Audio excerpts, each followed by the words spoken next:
paz do Senhor a todos que nos acompanham para mais uma lição da nossa escola bíblica dominical do livro de Salmos. Nós vamos falar da penúltima lição, a lição de número 12, que tem como título Edificando a Família com Temor e Confiança no Senhor. Quero te convidar a pegar a tua Bíblia e a tua lição da escola bíblica dominical e junto comigo estudarmos a palavra. Quero neste momento te convidar a fazer uma oração. Amém? Senhor, em nome de Jesus, Pai, estamos aqui para estudarmos a Tua Palavra. Que o Senhor, através dessas lições, possa continuar edificando a cada vida, a cada família, trazendo a Tua bênção, repreendendo todo o mal. O Espírito Santo nos dirige no nome do Senhor Jesus. Amém. Já pegou aí a sua Bíblia? Já pegou a sua lição? Então vamos lá. O nosso textuário diz: Bem-aventurado aquele que teme ao Senhor e anda nos seus caminhos. Salmo 128, versículo de número 1. É bem-aventurado. Sabe o que é bem-aventurado? Nós falamos na lição passada. É mais que feliz aquele que teme ao Senhor e anda nos seus caminhos. É o que nós vamos ver nesta lição hoje. A nossa verdade aplicada diz: que nossas atitudes sejam influenciadas e motivadas pelo temor a Deus e desejo de viver conforme a vontade do Senhor. Amém? Espero, em nome de Jesus, que a tua atitude seja influenciada e motivada pelo temor a Deus. Não só a sua, mas a minha, a nossa, da Igreja do Senhor e de todas as pessoas que através do Evangelho possam ser alcançadas.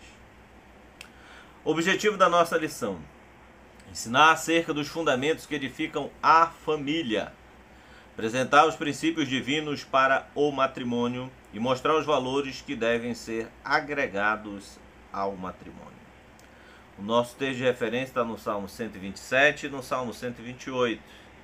Salmo 127 são o versículo de número 1 e o versículo de número 2, que diz assim: Se o Senhor não edificar a casa, em vão trabalhos que edificam. Se o Senhor não guardar a cidade, em vão vigia a sentinela. Inútil vos será levantar de madrugada, repousar tarde, comer o pão de dores, pois assim dá ele aos seus amados o sono. No Salmo 128 nós vamos ler do versículo 1 ao 4. Bem-aventurado aquele que teme ao Senhor e anda nos seus caminhos, pois comerás do trabalho das tuas mãos, feliz será e te irá bem. A tua mulher será como a videira frutífera aos lados da tua casa, e os teus filhos como plantas de oliveira à roda da tua mesa. Eis que assim será abençoado o homem que teme ao Senhor. Louvado seja Deus. Então, novamente aqui, vamos falar o título da nossa lição, que é Edificando a Família com Temor e Confiança no Senhor. Então, a família ela precisa ser edificada dessa forma, para poder ela se manter de pé, temendo e confiando no nosso Deus. Introdução: os Salmos 127 e 128 nos levam à reflexão quanto à necessidade de não só reverenciarmos e ficarmos sob sua dependência, bem como reconhecer do Senhor. É isso que nós vamos ver nesses dois salmos, que são os salmos da família. Um completa o outro, certo? E nós vamos tratar dessa ação de Deus, dessa dependência que nós precisamos ter do Senhor. E como é que Deus age e trabalha poderosamente na nossa vida, na vida da nossa família, quando estamos na sua dependência. Certo? O primeiro tópico que eu fiz isso aqui, um resumo, pegando a parte de aluno, a parte do professor, e fazendo aquele resumo, destacando as partes mais importantes. Mas o que não tiver aqui está aí na sua lição. Mas eu procurei colocar aqui aquilo que nós podemos focar. Na lição passada nós usamos o material do foco, que é um material auxiliar para o professor focar nos assuntos principais. Mas nesta lição tem tantas coisas maravilhosas, não que na outra não tivesse, com certeza, sobre a palavra de Deus foi algo fantástico, mas muitas coisas que nós queremos destacar. Então nós tivemos que fazer essa organização para que a sua vida possa edificar todos aqueles que ouvirem esta mensagem. Vamos lá, nosso primeiro tópico de Salmo 127 e 128. Nesse primeiro tópico nós vamos estar falando dos dois salmos. No segundo tópico vamos estar falando do Salmo 127 e no terceiro tópico o Salmo 128. Estes salmos destacam a relevância de confiarmos e temermos a Deus, bem como a realidade de nossa dependência dele, sem contudo nos eximir de cumprirmos a nossa parte. Não é porque tememos a Deus é que nós não devemos fazer a nossa parte, não. Deus faz a sua parte e nós fazemos a nossa parte. É um trabalho em conjunto. Deus conosco e nós com Deus. O que é para eu fazer, eu tenho que fazer. O que é para Deus fazer, Deus vai fazer. O clássico exemplo é da ressurreição de Lázaro.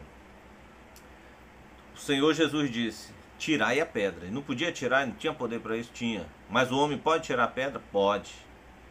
Então as pessoas foram lá e tiraram a pedra, pela ordenança, claro, de Jesus. Fizeram a sua parte. Mas dizer Lázaro vem fora, só Jesus pode fazer. Então fazemos a nossa parte e Deus faz a dele. O tópico 1.1: Cânticos de peregrinação. A caminhada era longa, de modo que eles iam contando, né? Ou cantando, seria o correto aí, as canções prescritas nos Salmos 120 até o Salmo 134, também chamado de cânticos de romagem ou dos degraus, que era ao longo da caminhada até Jerusalém, eles iam cantando, salmodiando ao Senhor, conhecendo as grandezas de Deus. Eram salmos compostos com palavras mais simples, mais diretas, que expressavam o desejo do coração das pessoas e engrandeciam as maravilhas que Deus faz e que Deus é. Neste mundo, todas as áreas da vida precisam ser consideradas à luz do plano e da vontade de Deus para os seus. Amém? Então, todas as áreas, elas precisam estar de acordo com a luz da vontade de Deus. Elas precisam ter a direção de Deus. Nós somos peregrinos e forasteiros, é o que o Espírito Santo falou através da primeira epístola do apóstolo São Pedro, falando ali que nós somos peregrinos e forasteiros nessa terra. E como forasteiros e peregrinos, nós precisamos da luz de Deus, assim como ele guiou Israel no deserto, de dia a nuvem por causa do sol, e à noite a coluna de fogo que vinha iluminando eles. Nós precisamos da sombra e da luz de Deus, da proteção de Deus. O 1.2 diz a provisão divina aos seus. Aí eu coloquei aqui lar e aliança, que é os dois temas que é tratado nesse tópico 1.2. O Salmo 127 é composto de duas partes. A primeira está relacionada ao lar, onde se destacam duas maneiras de agir. Então a primeira parte do Salmo 127 é falando do lar, falando da família. E dentro dessa parte há duas palavras de destaque. Eu vou dar um zoom aqui, ó. Confiar e depender, certo? Confiar e depender. Vou abrir mais um pouquinho aqui, só mais um pouco, aí. Confiar e depender. Nós precisamos confiar em Deus e depender dele. Essas duas coisas têm que andar juntos. Se eu confio, eu dependo. E se eu dependo, eu confio. Certo? Dele e confiar nos próprios esforços humanos. Aí nós escolhemos. Ou andamos de acordo com a vontade de Deus, ou confiamos na nossa própria força. E a palavra do Senhor diz deste salmo: se o Senhor não edificar a casa, em vão trabalhos que a edificam. Não basta só a minha parte, tenho que deixar Deus agir. Não basta só Deus agir, eu preciso também fazer a minha parte. A segunda parte está relacionada às alianças. O salmo trata das famílias que têm aliança com o Senhor. Delas, o relacionamento entre pais e filhos e o resultado deste relacionamento.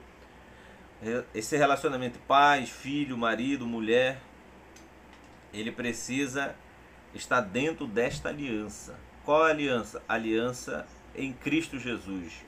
A aliança, a nova aliança, a salvação na pessoa do Senhor. Esta família precisa estar em Cristo para poder ela ter resultados que agradem ao Senhor. Certo?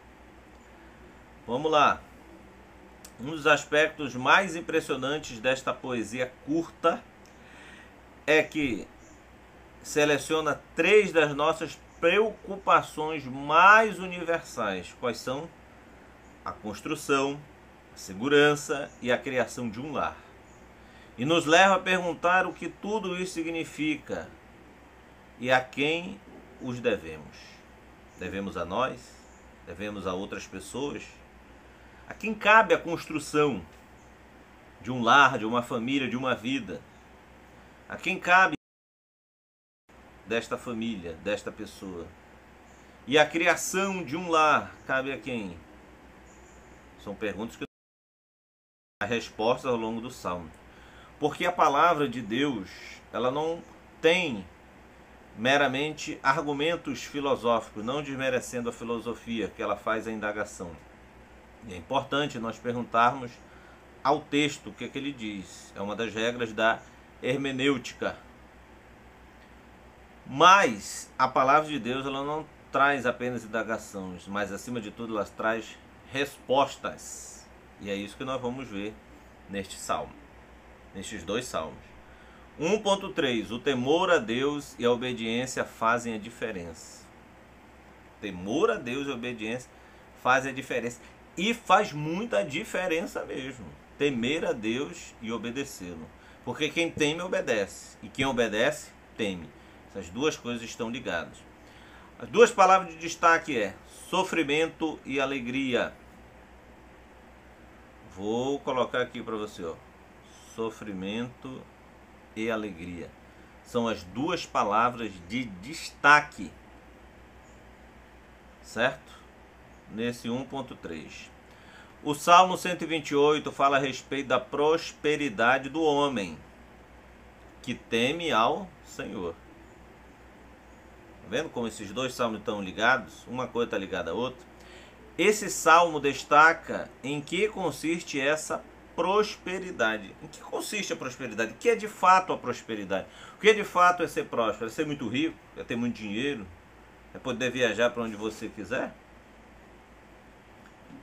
Pode ser que isso faça parte da prosperidade, mas ela não é a essência da prosperidade. Isso é consequência que Deus abençoa a quem Ele quer.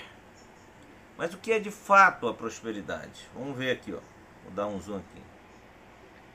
Coloca aqui a mulher trabalhando no interior da casa. Trabalhando não é só fazendo as coisas da casa, mas é o cuidado. É cuidar da família, é orar, é interceder, é saber tratar o marido, é saber tratar os filhos. E é claro, o marido também saber tratar a esposa, saber tratar os filhos. É este trabalho, que não é só os afazeres da casa, é um trabalho espiritual, é um trabalho de relacionamento. E ele prossegue: os filhos estão em volta da sua mesa. Os filhos estão juntos, a família está unida, a família está alicerçada, estão juntos. Quer prosperidade maior do que essa? Há pessoas que dariam tudo para ter uma família sólida. Há pessoas que dariam tudo para que seus filhos estivessem mais próximos. Há pessoas que dariam tudo que tivesse um esposo ao seu lado. Há pessoas que dariam tudo para que tivesse uma esposa o acompanhando ao seu lado. Então, você tem isso? Sua família está junto? Sua família está trabalhando unido? Então você é próspero. E o que vier é consequência dessa prosperidade que vem de Deus. Temer a Deus e procurar viver dedicadamente, obedecê-lo, faz a diferença quando a realidade põe à prova o casal. Porque no casamento não são só flores, há dificuldades. Mas temer a Deus e procurar fazer a sua vontade, em obedecê-lo, vai fazer a diferença quando vier aqueles momentos de dificuldade. Vai lhe dar força para passar, para perdoar, para ajudar um ao outro, para superar toda e qualquer dificuldade, seja emocional, financeira, espiritual, familiar, profissional.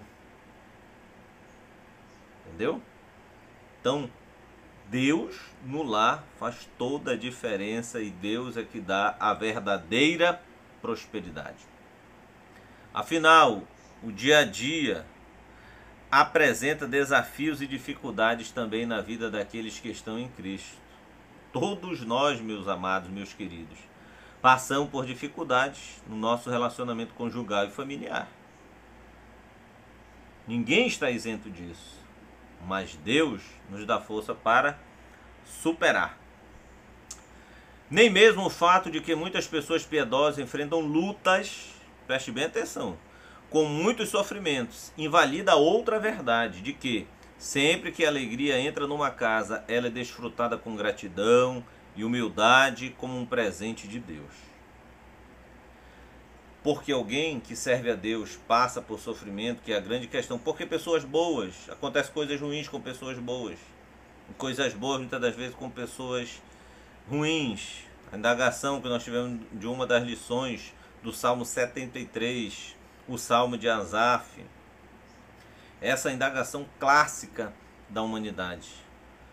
E uma coisa não anula a outra. Porque alguém que serve a Deus fielmente passa por dificuldade e outro que serve fielmente passa por coisas boas, uma coisa não anula a outra. Não quer dizer que Deus está com um e não está com outro. Não quer dizer que também aquele sofrimento vai durar para sempre ou que aquela alegria vai ser uma alegria constante. Pode haver uma troca, mas uma coisa não anula a outra. Deus está com essas pessoas, independente da situação. Mas, se Deus der abençoar, Ele é Deus. Se Ele não der, continua sendo Deus, como diz o louvor tão maravilhoso, né? Deus, Ele é Deus. Sempre será Deus, não importa o que aconteça.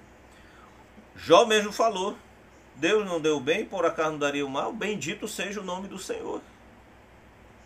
Então, em tudo nós devemos dar graça, quer comais ou bebais ou façais qualquer outra coisa, fazer tudo para a glória de Deus. Seja coisas boas ou ruins acontecendo, tudo é para a glória de Deus. Mas nós temos que ter a certeza, a confiança que em tudo Ele está conosco, como Paulo e Silas na prisão, passando dificuldade, mas tinha uma confiança que o Senhor estava com ele. Deus está conosco, não importa a situação, Deus está com você. O nosso segundo ponto, tópico 2, somos dependentes de Deus. Agora vamos falar um pouco mais do Salmo 127. O Senhor que edifica. O primeiro ato de estar debaixo da dependência de Deus é permitir que Ele edifique a casa. Está debaixo da dependência de Deus? Então permita que Ele edifique. Se não permitirmos é porque não estamos debaixo da dependência de Deus. Segundo, a Torre de Babel é um exemplo para demonstrar que edificar fora dos planos de Deus leva à ruína, como está registrado em Gênesis capítulo 11. Não estavam de acordo com a vontade de Deus, que era crescer, multiplicar, encher a terra, dominar e sujeitar. Mas quiseram fazer uma rebelião contra Deus, se unindo, indo contra a lei expressa da vontade de Deus, e foi destruído aquele projeto humano. Então quem está na vontade de Deus, seus projetos permanecem firmes e fortes, se dependermos de Deus. Se dependermos de nós mesmos, estamos sujeitos ao fracasso. Ainda que aparentemente pareça vitória, mas o final é um gosto amargo do fracasso. Mas aqueles que dependem de Deus jamais serão envergonhados. Faça de Deus a sua prioridade mais elevada e deixe que Ele edifique a sua casa. Amém? Um pouco de água. É isso aí. Então coloque Deus no patamar que ele deve estar. Você vai ver o que Deus fará na sua vida e na sua família. Com certeza, ele já está fazendo e fará muito mais. O 2.2, o Senhor que guarda a cidade. Olha só que Charles Spurgeon, o chamado príncipe dos pregadores, falou uma frase tão maravilhosa. Desse 2.2 foi a parte que eu quis destacar, que é maravilhosa, que diz: mesmo se os guardas estiverem vigilantes e fizerem o seu dever, ainda assim o lugar poderá ser surpreendido se Deus não estiver ali. Entendeu? É o que o Salmo fala. Se o Senhor não edificar a casa, em vão trabalham os que edificam. Se o Senhor não guardar a cidade, em vão vigia a sentinela. Ainda que esteja um guarda, esteja segurança, mas segurança ela é falha. E as pessoas que confiam apenas na segurança humana podem ser surpreendidos, mas aqueles que confiam no Senhor são como os montes de Sião, que não se abalam, mas permanecem para sempre. Jamais serão surpreendidos, ainda que venha o dia mau, o dia ruim, porque o Senhor o guarda. Guarda a sua cidade, guarda a sua família, guarda tudo. O 2.3, ele dá sono. Quantas pessoas estão sem dormir, preocupadas, ansiosas? É o que Jesus ensinou no Sermão da Montanha. Não andeis ansiosos quanto o dia de amanhã, o que é vez de comer, o que é vez de beber, o que é vez de vestir. Assim são as pessoas que não servem a Deus. Nós precisamos confiar no Senhor. Assim fundamenta-se no fato de que a bênção divina está sobre os amados de Deus, de modo que podem descansar no Senhor, podem repousar, de modo a não ficar angustiado quanto às necessidades. As palavras de Jesus e os seus discípulos foram: não estejais apreensivos e não andeis inquietos. Viu? Pessoa para lá, para cá, inquieto, preocupado. Claro, como seres humanos nós temos as nossas limitações e preocupações, mas não ao ponto de perdermos o controle. Não perca o controle. Deus está no controle da tua vida. Não se trata apenas do fracasso dos nossos projetos. Pelo menos há pão como resultado deles. O pior é que não levam para nenhum lugar. Amém? Os nossos projetos sem Deus nos levam ao fracasso, não levam a lugar nenhum. Às vezes conseguimos só o pão, só a necessidade humana, mas a Bíblia diz, o próprio Senhor referendou isso: nem só de pão viverá o homem, mas de toda palavra que sai da boca de Deus. Há muito mais em Deus do que nós imaginamos ou pensamos. Ele pode nos dar além daquilo que pedimos ou pensamos, diz a sua palavra. Ponto 3, os benefícios do temor a Deus. Vários termos são utilizados para definir temer a Deus: reverência, respeito ou honra, profundo e reverente sentimento de responsabilidade perante Deus ou Cristo, entre outros. Temer a Deus é procurar viver em conformidade com a vontade de Deus. O Salmo 128, que é o que nós vamos ver agora, destaca vários benefícios para aqueles que temem ao Senhor. Quem teme ao Senhor tem muita coisa a ganhar. O Senhor guarda, o Senhor abençoa, o Senhor protege e o Senhor também abençoa. Nós vimos aqui os conceitos, né, de temer: ser reverente a Deus, ter respeito por Deus, ter um sentimento, ter a responsabilidade perante Deus, perante Cristo. 3.1, bem-aventurança. No contexto cristão, a felicidade não está nas riquezas deste mundo, mas em fazer parte do reino de Deus. Jesus trabalha a questão espiritual, conforme podemos verificar no Sermão da Montanha, Mateus 5, versículo de 1 a 12, das bem-aventuranças. Há uma infinidade de pessoas que estão tendo um relacionamento interesseiro com Deus, ou seja, estão buscando apenas as bênçãos materiais. Isso requer de nós, todos nós, ninguém está isento disso, uma reflexão. Quer dizer que Deus não abençoa coisas financeiras? Não, Deus abençoa. Nós não pregamos a teologia da prosperidade, mas cremos que Deus abençoa, está na Bíblia. Não é verdade? Mas há pessoas que estão negociando com Deus. Olha, eu vou dar isso, tem que me dar isso porque eu dei isso. Não, Deus não tem que dar nada para mim nem para você. Ele dá porque Ele quer, porque Ele é bom, porque a sua misericórdia dura para sempre, porque Ele é um Deus de graça, Ele é um Deus que abençoa, é um Deus que quando Ele quer abençoar, acabou-se. De Balaão querendo amaldiçoar o povo de Deus, não tem como, ele próprio declarou que Deus abençoou, ninguém pode amaldiçoar. Mas a verdadeira prosperidade, a verdadeira bem-aventurança vai muito além de coisas materiais. Portanto, afirmar que a verdadeira felicidade não está restrita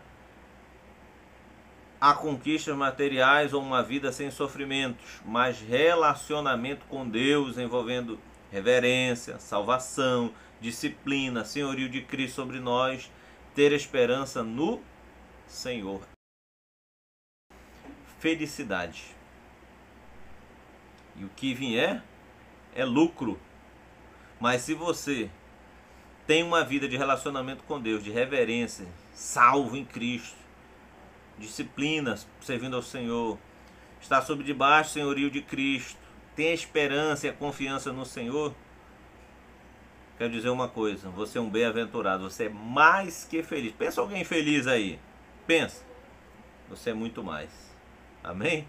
Tem muita gente à procura da felicidade, como aquele filme A Procura da Felicidade, e não se dá conta que já encontrou a verdadeira felicidade que está em servir a Deus. 3.2 Comerás o fruto do teu trabalho. Olha só, promessa de Deus. Ninguém vai te levar aquilo que tu está semeando, plantando, investindo, teu trabalho. Tu vai comer do fruto do teu trabalho. O Senhor prosperará teu trabalho. Não é balançando na rede, não é... Não, dessa forma ninguém prospera. O trabalho não é uma maldição. Ah, porque Adão pecou, agora a gente trabalha é uma maldição. Não, não é uma maldição. Deus já havia dado trabalho ao homem de lavrar a terra antes do pecado. Trabalho é uma benção. Não a escravidão, é lógico. Mas o trabalho é uma benção. E através do trabalho, o Senhor vai nos prosperar. Não é dormir e amanhã acordei rico ou com todas as minhas necessidades supridas, não. É através do trabalho que o Senhor vai prosperando. 2 lições aprendemos aqui. Primeira, embora Deus haja em favor dos seus enquanto dorme, estes devem trabalhar, devem se manter ocupados, como está lá em 2 Tessalonicenses. Você pode dar uma pausa no vídeo e procurar a referência, capítulo 3, de 10 a 11. Mostra que o trabalho é uma bênção do Senhor. Quem não trabalha, ele fala nesse texto, não coma, né? Cada um viva do seu trabalho, mostrando que no Novo Testamento há respaldo para o trabalho. Através do trabalho há prosperidade. E Deus nos abençoa para que nós possamos repartir. Segundo ponto. A segunda lição é que aqueles que servem ao Senhor serão bem-sucedidos. Quem serve ao Senhor será bem-sucedido no seu trabalho. No seu trabalho o Senhor vai te abençoar. Você vai prosperar. Desfrutarão dos frutos do seu trabalho, não do trabalho dos outros, mas do seu trabalho. Você vai desfrutar, o Senhor vai fazer prosperar, render aquilo que você ganha. O cristão viverá do trabalho honesto, não do trabalho desonesto. Além de ter sustento próprio, será um canal de bênçãos para os que tiverem necessidade, como está lá em Efésios 4:28, você pode conferir. Cada um trabalhe para que possa também socorrer as pessoas necessitadas. Porque quanto mais você dá, mais você recebe. Aquele que compartilha com as pessoas que não têm, empresta a Deus. E o Senhor nunca fica devendo nada a ninguém. Bem como desfruta da bênção do contentamento. Sabe o que é a bênção do contentamento? Paulo falou: se estás contente com o que comer e beber. Porque tem gente que reclama demais da vida. Já está abençoado e acha que é amaldiçoado. Não dá valor àquilo que já tem. Não está contente, nunca está contente. Isso que Provérbios diz que duas coisas que nunca cesso. É dá e quero. Sempre a pessoa me dá, quero. Entendeu? E esquece de agradecer aquilo que já tem. Está contente com aquilo que tem. Não está parado. Não está conformado. Sempre querer, é claro. É o desejo do ser humano. O melhor. Entendeu? Mas você já está contente, quer dizer que você é grato. Mas quer dizer que você não parou também os seus projetos. Você quer buscar outras coisas. Mas ao mesmo tempo você está contente, alegre, feliz, satisfeito com aquilo que você já conquistou. 3.3, o nosso último ponto. Círculo familiar. O salmista registra que os benefícios do temor a Deus e da obediência ao Senhor não se limitam apenas ao indivíduo em sua vida profissional, financeira, próspero, trabalho, nada, não é só isso não. Mas são manifestos também no ambiente familiar, na sua família. Deus quer manifestar esses benefícios, abençoar o teu lar. E influenciam positivamente as gerações futuras, que é o que o Salmo prossegue dizendo sobre os filhos. E verás os filhos dos teus filhos, e a bênção sobre Jerusalém, a bênção sobre a tua cidade, a bênção sobre o teu lar, sobre o teu bairro, família abençoada. Se as famílias forem abençoadas, a nação é abençoada, o povo é abençoado, tudo é abençoado. Então Deus quer trazer esses benefícios, essas bênçãos, não só na vida profissional, mas no seu lar. Uma família solidificada, uma família forte, uma família que os filhos dos filhos sirvam ao Senhor, que as posteridades sirvam a Deus. Ah, mas o meu avô não servia, passou, você não tem mais como mudar, mas para o futuro você tem como influenciar, se estiver dentro da dependência de Deus, se estiver dentro da orientação de Deus, se estiver temendo ao Senhor. Todas essas bênçãos te alcançarão em nome de Jesus. Conclusão. Os salmos aqui estudados trazem uma importante reflexão sobre a bênção do Senhor. Tal bênção está acessível aos que temem a Deus. Acessível. Todos podem. Basta temer a Deus. Nele confiam e buscam viver de acordo com a palavra de Deus. Se temer, se confiar, se buscar viver de acordo com a palavra de Deus, todas essas bênçãos estão acessíveis, como diz lá em Deuteronômio. Está aqui a bênção e a maldição. Você escolhe. Tudo está acessível a mim e a você. Que Deus em Cristo te abençoe e possa fazer prosperar o teu lar, te dê a bênção, a paz do Senhor. Que Deus verdadeiramente edifique